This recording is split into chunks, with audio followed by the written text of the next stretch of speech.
The undeniable mobilizing power of football was used by the African leaders to make their claims heard. In 1982, the Libyan leader Muammar Gaddafi transformed the ACN opening ceremony in Tripoli into a Pan-African loudspeaker to lash out at the West and South Africa. أدعو إلى تحطيم احتكار الرياضة مثل ما دعوت إلى تحطيم احتكار السلطة والثروة والسلاح.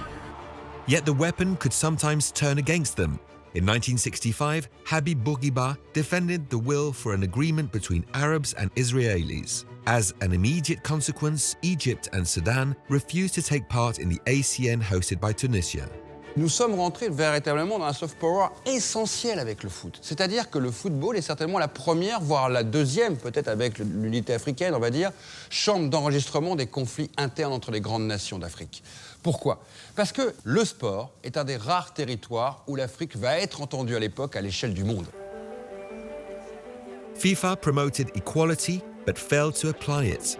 The countries of Africa, Asia, and Oceania had only one representative at the World Cup. To protest against these conditions, the African countries led by Kwame Nkrumah boycotted the 1966 World Cup, and it was thanks to this mobilization that FIFA decided to grant an automatic ticket to the African area at the next edition, which was held in Mexico. C'est dans un souci de justice et d'équité.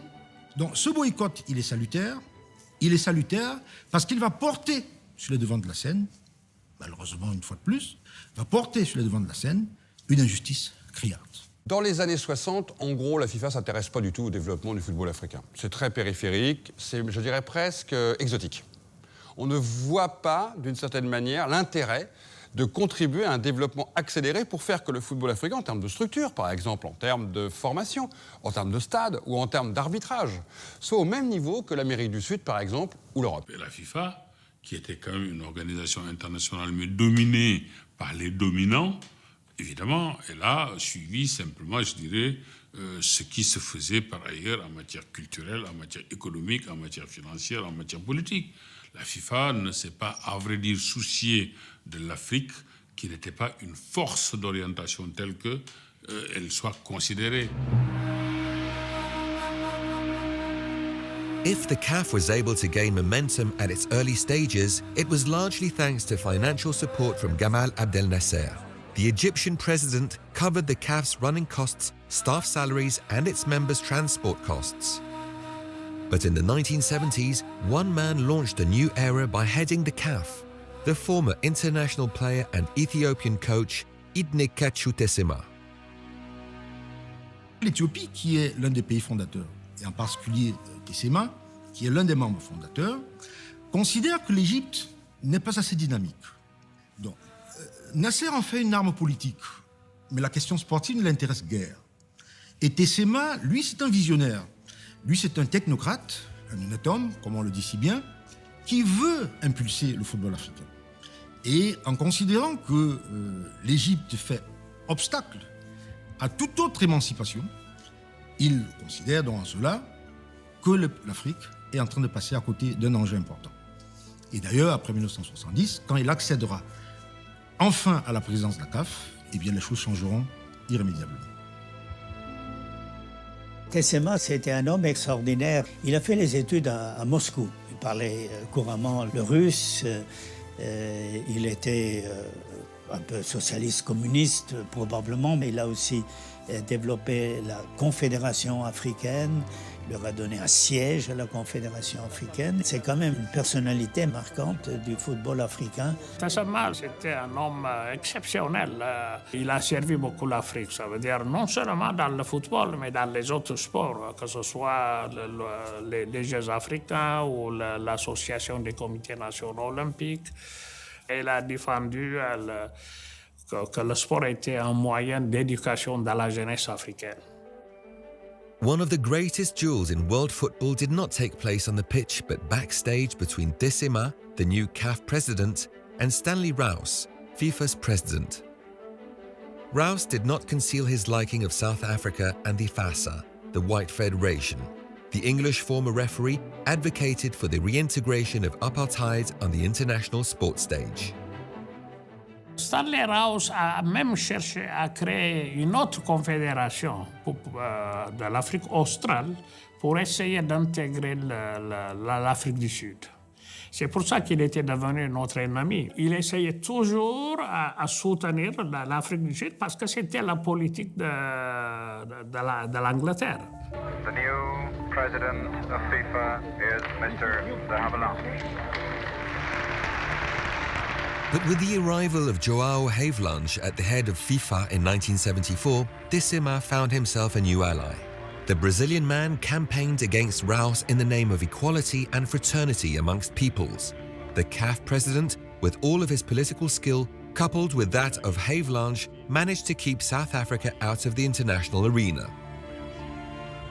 Ils vont insérer dans la charte, dans les règlements, l'obligation de mettre en place des équipes multiculturelles, multiraciales. Et c'est au nom de cette disposition que la FIFA aura désormais des outils pour combattre l'Afrique du Sud. Nous sommes aussi rappelés que le Congrès de Francfort a adopté un texte sur le racisme, prescrivant que toute fédération établie dans un pays où la discrimination raciale est exercée doit être expulsée de la FIFA. The opposition to South Africa's policy of racial segregation is about to go beyond the domain of football. In 1976, every African nation, except for Ivory Coast and Senegal, were refused to take part in the Montreal Olympic Games. Je proclame l'ouverture des Jeux olympiques de 1976. 95 délégations seulement sont présentes. En effet, la plupart des pays africains se sont retirés pour protester contre la présence de la Nouvelle-Zélande, coupable à leurs yeux d'entretenir des relations sportives avec l'Afrique du Sud. Après cette bataille-là, le football africain aura beaucoup de mal à se faire de nouveaux objectifs. Et c'est en cela que de Sima est un homme visionnaire, puisqu'il soutiendra João Havelange et au bout de ce soutien, il aura des places supplémentaires à la Coupe du Monde. Africa slowly rid itself of its inhibitions faced with the major footballing nations. Despite mixed results, the World Cups of 1970s were to permanently enshrine the integration of sides from the continent into this celebration of world football. In 1970, 36 years after Egypt, Morocco took part and won Africa's first point against Bulgaria. In 1974, having just won the Africa Cup of Nations, the first sub-Saharan country to qualify for the World Cup, Zaire was severely beaten by Yugoslavia. In 1978, Tunisia was the first country to win a game for Africa, beating Mexico. In 1982, Africa had two participants, Cameroon and Algeria, with Algeria causing an uproar by thrashing the Great West Germany. The culmination came in 1986 when Morocco knocked out Portugal to become the first African nation to go beyond the group phase in the World Cup. La FIFA ne s'est souciée véritablement de l'Afrique que lorsque l'Afrique a été globalement indépendante, lorsque les mouvements même de libération qui existaient dans les pays lusophones ont pu faire obtenir à leur pays les indépendances. C'est seulement quand l'Afrique, les voix des Africains comptaient beaucoup au sein de l'instance que la FIFA s'est réveillée. On sent bien qu'au niveau de la mondialisation du football, on commence à rentrer dans une nouvelle dynamique. Et par définition, à ce moment-là, le premier continent concerné, c'est pas le continent asiatique, c'est le continent africain par cette mondialisation du football. Et puis, il commence à y avoir des marques qui s'intéressent au football africain. Et je prends un exemple qui est fascinant, c'est que quand un accord est passé entre la FIFA et Coca-Cola, par exemple, en 1976, 5 millions de dollars vont être consacrés au développement structurel du football en Afrique.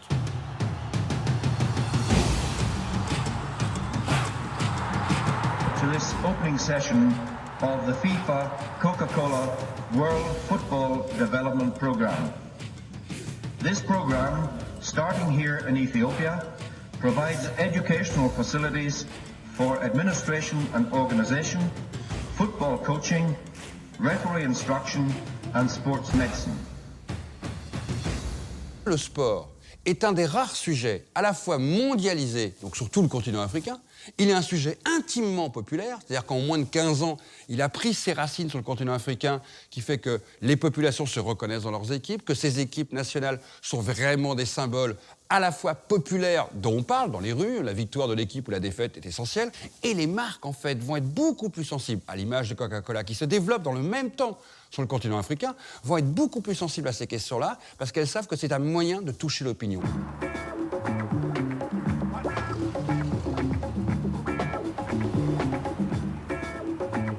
Capable of bringing together opposing peoples and of attenuating conflicts, football was widely used by politics, like at the ACN in 1972 in Cameroon, where Congo-Brazzaville's victory appeased a country that had just been hit by a coup. En 1972, le Congo avait connu au début de l'année une crise politique majeure. Je peux dire qu'en partie, cette victoire des Diables Rouges à Yaoundé a eu un effet de mobilisation et de renforcement de l'unité du peuple. For the president of Cameroon, Amadou Ahidjo, the ACN 1972 also played a peacemaking role for his country. C'est que dans les années 70, le Cameroun est en pleine guerre civile. Et le président Ahidjo comprendra tout de suite, et très vite, que le seul moment de paix, c'est finalement quand les Camerounais jouent au football. Il va, sous le couvert de l'unité nationale et sous le couvert de la projection sur la scène internationale, promouvoir un football de haut niveau. Et c'est à ce titre que la sélection nationale recevra toutes les facilités possibles pour gagner au plus haut niveau. Les lions indomptables ont été, lors de plusieurs manifestations sportives, notamment lors des compétitions internationales, perçus au Cameroun comme l'équipe de la nation, comme l'équipe qui va permettre d'unir cette nation aux trois influences, britanniques, germaniques et françaises. In the 1950s, clubs were set up according to ethnic groups. To bring populations together more effectively, the state helped clubs to win Africa Cups during the 60s and 70s. The triumphs of Oryx and Union from Douala and Canon and Tonnerre from Yaoundé preceded the victories of the national side. Au moment de pénétrer sur le terrain, il y avait des clans. Au coup de sifflet, au début, c'était fini. C'était tous pour un pour tous, c'est ce qui faisait la force. Notre objectif, c'était de remporter le match. On n'avait pas, lorsqu'on était déjà dans le vestiaire, c'était un seul. Lorsqu'on était dehors, on pouvait s'insulter, se tapoter, se dire n'importe quoi. Mais dans les vestiaires, au moment d'aller dans l'arène, comme je peux dire, dans le stade, c'était un seul. Une seule personne, un seul Cameroun.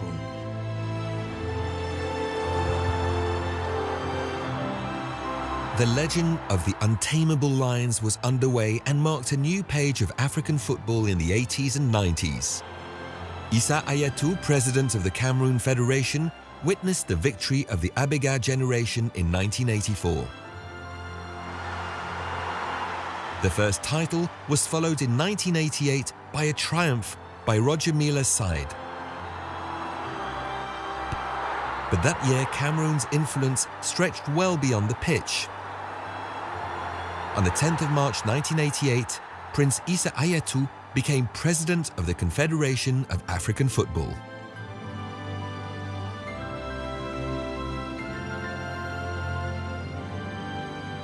Et ces années-là, le Cameroun était quand même au top. Il ne faut pas oublier ça, nous étions sur tous les fronts.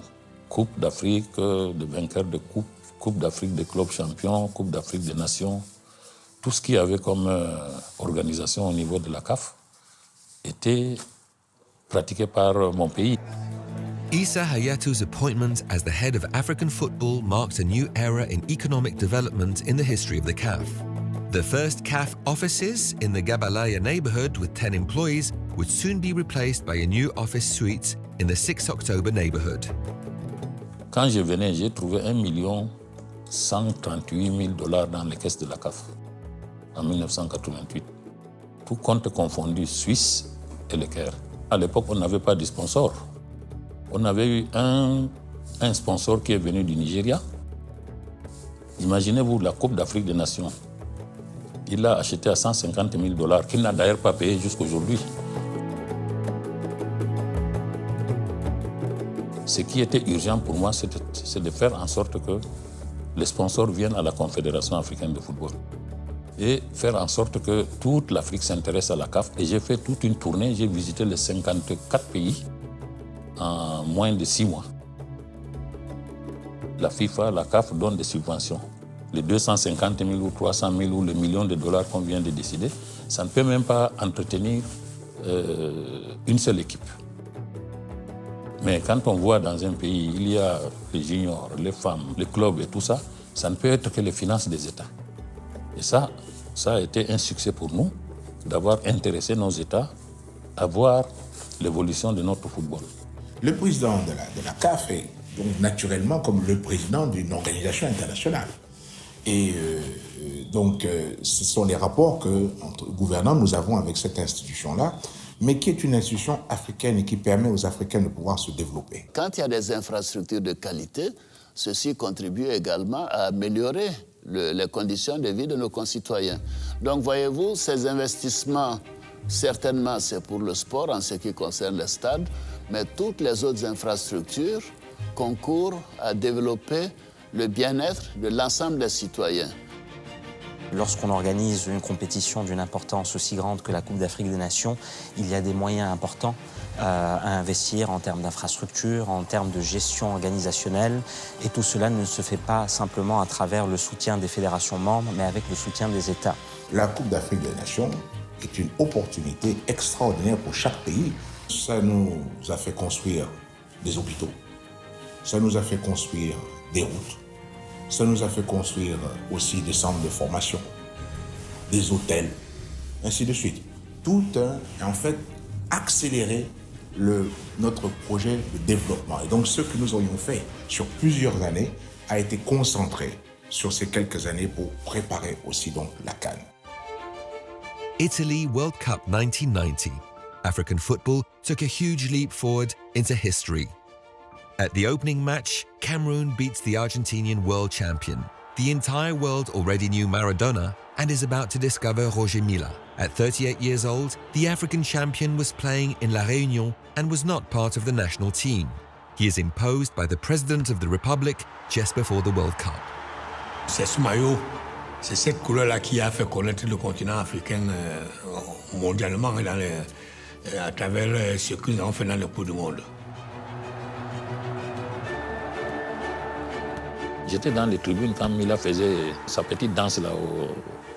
J'ai sauté comme un fou dans les gradins. D'abord, non seulement c'est parce que c'est l'Afrique, mais c'est un Camerounais.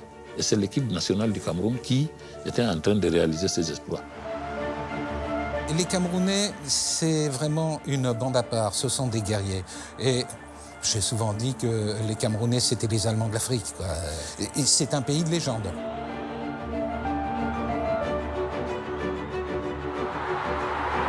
The untamable Lions were close to defeating England in the quarter-finals, the first time a country from the African continent had reached such a stage. J'avais suivi tous les matchs en Italie. J'étais avec eux à Naples lors du quart de finale contre l'équipe d'Angleterre. Un quart de finale qu'ils n'auraient jamais dû perdre. Enfin, à 7 minutes de la fin, ils menaient et ils se font battre au début des prolongations sur un deuxième pénalty.